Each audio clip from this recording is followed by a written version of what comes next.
to eliminate any speculation, we decided to summon today's meeting, during which we'll provide you detailed records of Russian air traffic controls on the day of the tragedy. In addition, this information will be commented on in detail by professionals from the Defense Ministry and from the defense contractor that produced this radar equipment for air traffic monitoring. I would like to give the floor now to Deputy Designer-in-Chief of the Leonozovo electromechanical plant, Mr. Viktor Mesherikov.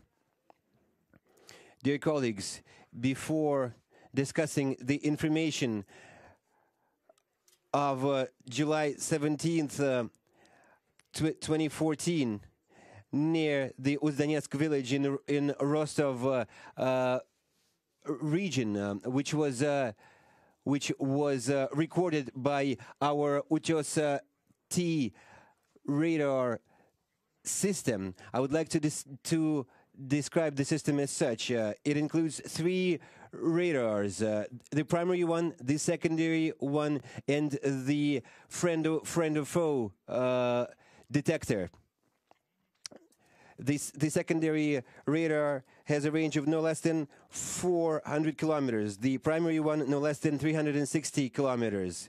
The time-lapse period is about 10 seconds. That's the period within which radar information is renewed, updated.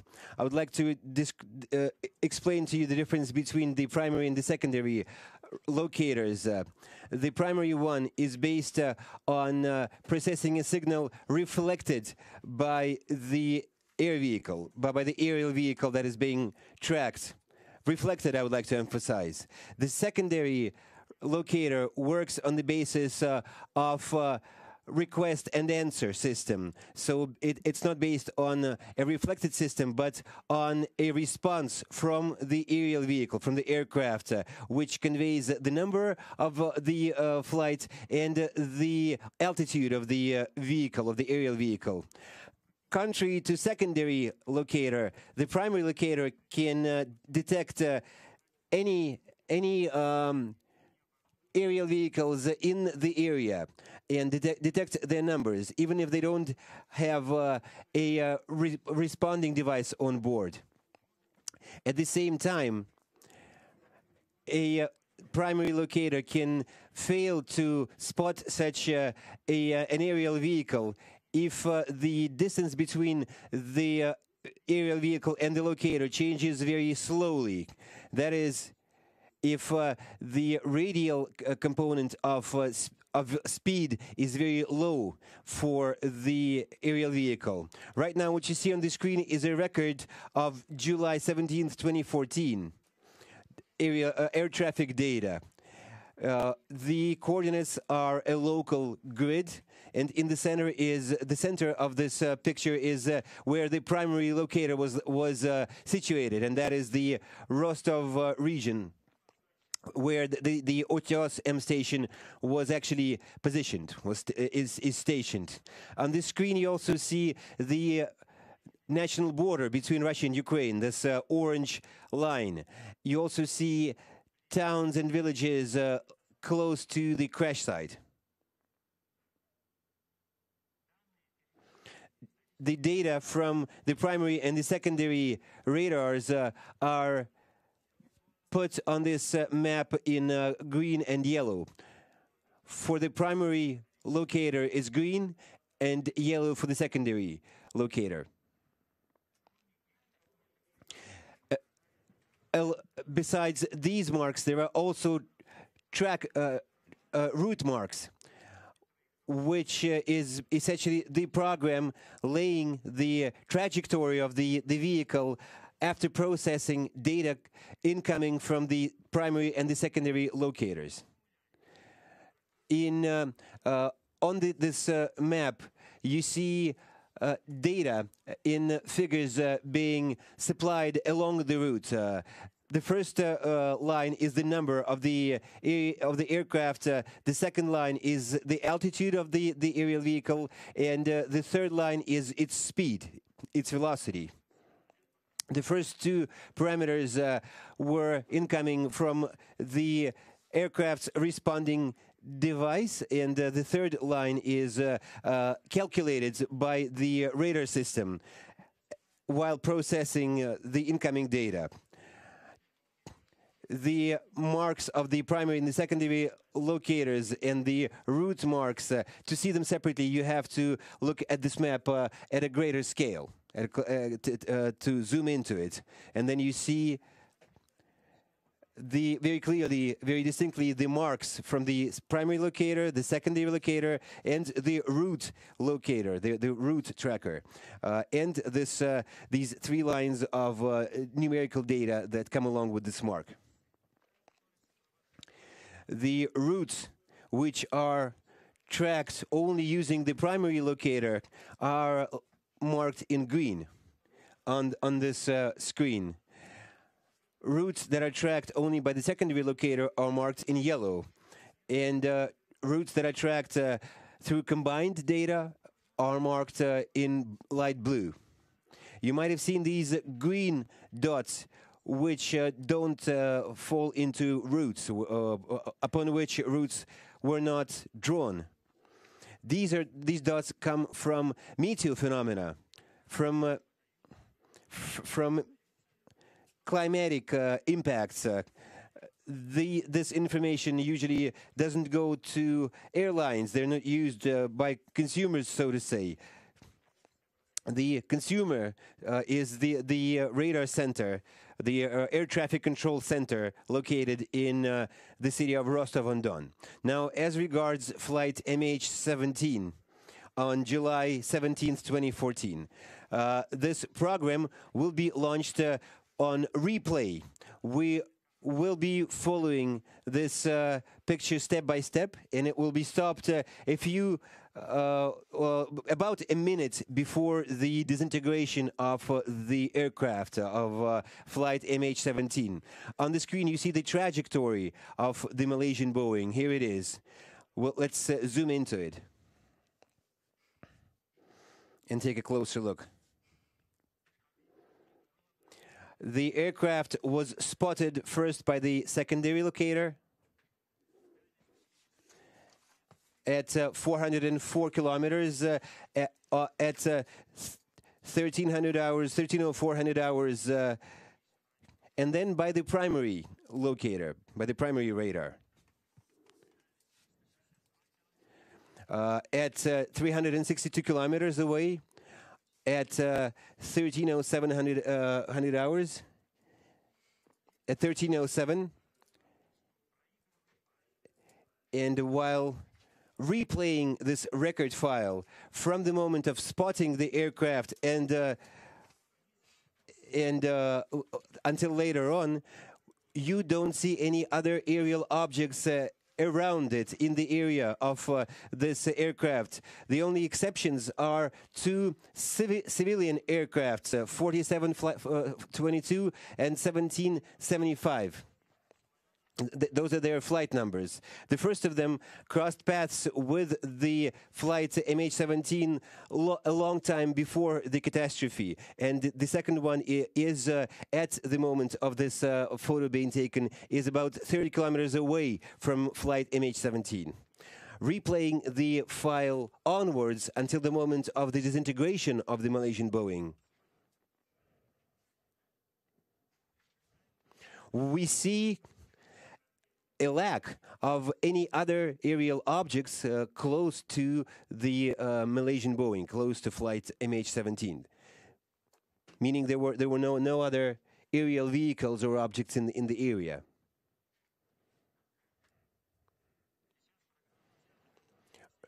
Now we've paused the replay during the last time of observation when flight MH17 still was not blown out of the sky.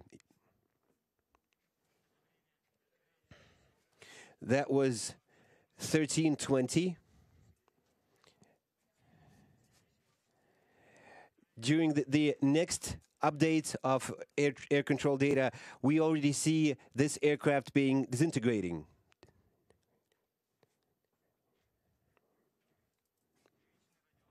The secondary radar finds 3 fragments of the aircraft. Here we also see a mark from the secondary locator. However, that mark does not come from a response actually received from the aircraft's responding device, because by that time it already had been destroyed. It is an estimate coming from calculations of where the aircraft was supposed to be, judging by its speed and trajectory. That was the specific features of radio traffic control devices where they give you an extrapolated prediction for the nearest location of the aerial vehicle, and your data is a combination of data coming from various radars. So now we see several marks coming from the primary locator, while the aircraft is already being is already disintegrating.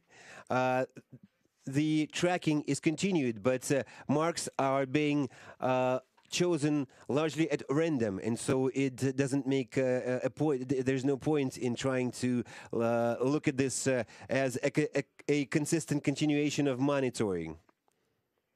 This area will be monitored, and this route will be monitored for another several minutes after the crash. This data tells us that the Ust-Donetsk radar station did not see any objects near the Boeing flight MH17 that could become the reason of its disintegration. Thank you. Thank you very much. And I would like to give the floor to head of the Russian Air and Space Forces, Major General Andrei Kogan. Thank you. Ladies and gentlemen, as was said on the screen, you can see air control monitoring data coming from the Uchos-T radar station located near the Ust-Donetsk village in Russia's Rostov region. Flight MH17, an aerial vehicle, was spotted on July 17th, 2014, and it was identified as Boeing of Malaysian Airlines going from Amsterdam to Kuala Lumpur along flight MH17 on the altitude of 10,060 meters. It was moving toward the national border of the Russian Federation along an international flight path.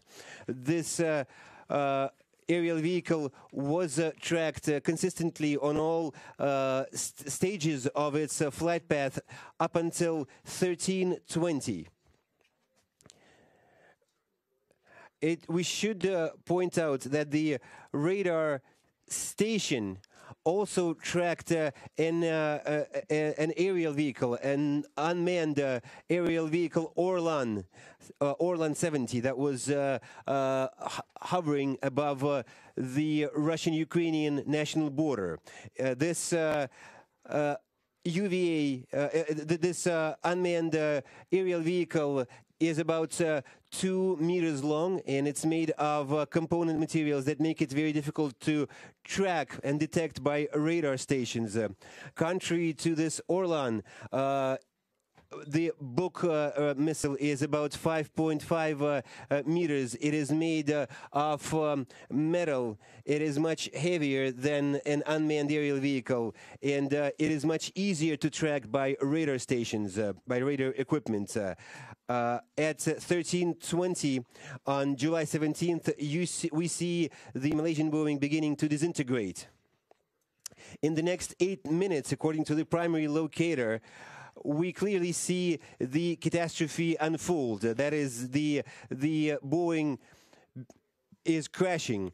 We see a lot of fragments on the map according to radar information. And once again, we need to emphasize that no aerial objects approached the aircraft from the east before its disintegration, including from the direction of the Snezhne village. So once again, we would like to stress that if any missile had been launched at the Boeing from any location located to the east of the crash site, it would have been shown on radar data. We need to point out that the equipment of the Russian radar stations does not allow us to see whether any aerial projectiles had been launched at Boeing from the south or from the west. So we would like to see any footage or any data pointing to the alleged information that the American and the Ukrainian authorities claim to have, allegedly proving Russian involvement. If such information existed, it had never been actually shown to anyone. Also, on July 17th, the presence and the activities of Ukrainian aerial radar locating stations were spotted in the area, which may point to air surveillance and reckoning activities. We also need to point out that the Malaysian Boeing was being accompanied and tracked by Ukrainian traffic controls, who must have had all the information about its own flight path and the presence of any other aerial vehicles in the area. The fact that Ukrainian authorities have still not published any of the information they had, then we can conclude that if there was a book launched at the Boeing, it must have been launched from the location of Ukrainian forces. We would like to request you to once again take a look at the unfolding picture of the crash of flight MH17, as spotted by the Russian radar stations. The Boeing 767 of the Malaysian Airlines bears the number 0143. Its altitude initially is 10,060 meters.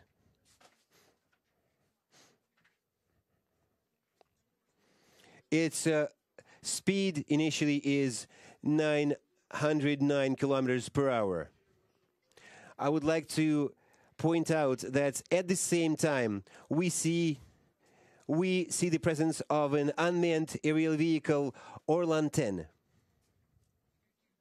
No other aerial objects or aerial vehicles coming from the east are not spotted by the radar station in this area. Here is another mark coming from the locators, and here we can see the flight MH17 beginning to disintegrate. The locators record several fragments coming from the airplane, and then you see the continuation of the catastrophe as it unfolds. Therefore, analyzing primary radar information leads us to refute the claims of the Ukrainian authorities saying that a missile that shot down the flight MH17 could be launched from around the village of Snezhne. Thank you very much, Major General. Dear colleagues, we would like to emphasize that the Russian Federation is very much interested in establishing the actual situation and the actual circumstances of the crash of flight MH17 of the Malaysian Airlines. In the past 2 years, Russia has done everything in its capacity to assist in the investigation and provided every bit of information it had related to the tragedy. At the same time, as you probably very clearly know, it is by no coincidence that the Ukrainian government has been hiding information that could help us establish the true picture, hiding it from the public, from the victims' families, and from other governments. Once again, being in Ukrainian sky. Flight MH17 was being controlled and supervised and monitored by Ukrainian air traffic controls and Ukrainian air forces that were controlling this section of airspace. Yet, until this day, Kiev still has not published the information about the locations and whereabouts about its own book, anti-air missile systems and their crews, about the work of Ukrainian air defense systems and the testimony coming from witnesses. I would like to emphasize that this is exactly the same manner that the Ukrainian government behaved in 2001, in the year 2001, when a Russian Tu-104 civilian aircraft was shot down by Ukrainian air defense forces by mistake. Kiev continued to refuse refuse any blame on its own military for the crash of the Tu-154 and refused to hold its own military accountable. It is the same way it behaves today. From contradictory data about the fragments and the type of the missile and down to the spot of the presumed launch of the Buk missile, which clearly was refuted today during this press conference. Those are objective data, and this is obvious to any specialist or expert. I would like to convey to you that we will pass on all this data in full to the Dutch authorities, and we are confident that this data will enable us to truly establish the real reasons, the real cause of the crash of flight MH17 on July 17, 2014. Thank you.